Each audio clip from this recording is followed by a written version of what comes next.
masih berdiri, bendera makin tinggi, berkibar tiap pagi dimakan matahari. Merah makin memudar, yang bunglon merasa benar. Putih makin menguning, yang pintar masih berpaling. Ditinggal beasiswa, tenang kawan tak kabar. Bertahan kuat tapal, belum ada artinya. Masih dipeluk setan, alergi peradaban, alergi kemajuan, mendorong kemunduran. Pemimpin di esok hari, adakah yang cukup mampu mewakilkan suara kami? Jelas tak ada yang tahu. Interaksi sosial. Interaksi sosial adalah hubungan timbal balik antar individu dengan individu, individu dengan kelompok maupun kelompok dengan kelompok. Hal ini bisa bersifat negatif maupun positif. Syaratnya yaitu kontak sosial dan komunikasi. Di sini ada jenis-jenis interaksi sosial antara lain individu dengan individu, individu dengan kelompok maupun kelompok dengan kelompok. Selanjutnya, saya akan menjelaskan tentang ciri-ciri interaksi sosial. Ciri-ciri interaksi sosial yang pertama adalah pelakunya lebih dari satu orang. Yang kedua, ada komunikasi di antara pelaku melalui kontak sosial. Yang ketiga, memiliki maksud dan tujuan yang jelas. Dan yang keempat, ada dimensi waktu, masa kini dan masa lampau yang akan menentukan sikap aksi yang sedang berlangsung. Dan adapun faktor-faktor yang mempengaruhi interaksi sosial adalah yang pertama, imitasi, meniru orang lain secara tidak sadar. Yang kedua, identifikasi, keinginan untuk menjadi sama persis dengan tokoh idola secara sadar. Yang ketiga adalah sugesti, pengaruh pandangan seseorang yang diikuti orang lain tanpa berpikir panjang. Yang keempat yaitu adalah simpati, rasa tertarik terhadap orang lain. Yang kelima adalah empati, kemampuan merasakan perasaan orang lain. Dan yang terakhir adalah motivasi, dorongan untuk melakukan suatu tindakan. Berhubung kelompok kami mendapatkan materi besar yaitu mengenai empati dan konflik sosial, di sini saya akan membahas mengenai empati.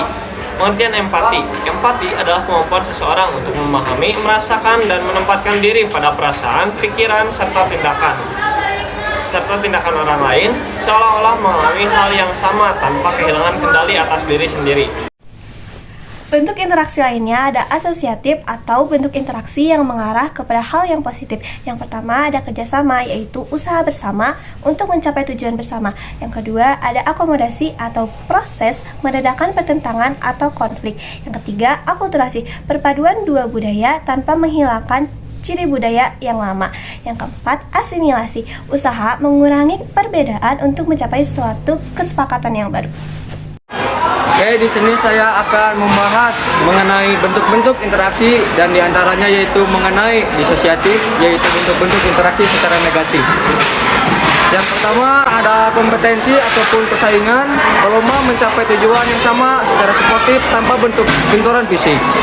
Lalu yang kedua ada kontroversi, sikap menantang secara tersembunyi untuk menghindari konflik terbuka. Dan yang terakhir yaitu mengenai konflik sosial. Di sini saya akan membahas sekalian mengenai konflik sosial yang merupakan salah satu materi besar kelompok kami.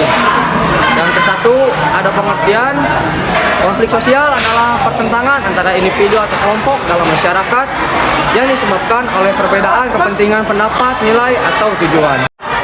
Yang kedua ada bentuk-bentuk konflik sosial. Konflik antara individu adalah pertentangan antara satu orang dengan orang lain. Konflik individu dengan kelompok terjadi saat seseorang bertentangan dengan kelompok. Konflik antar kelompok, pertentangan antara dua kelompok atau lebih. Konflik antar kelas sosial disebabkan perbedaan status atau ekonomi. Lalu ada konflik SARA, yaitu konflik akibat perbedaan suku, agama, ras, dan budaya. Yang masih berdiri, bendera makin tinggi, berkibar tiap pagi dimakan matahari.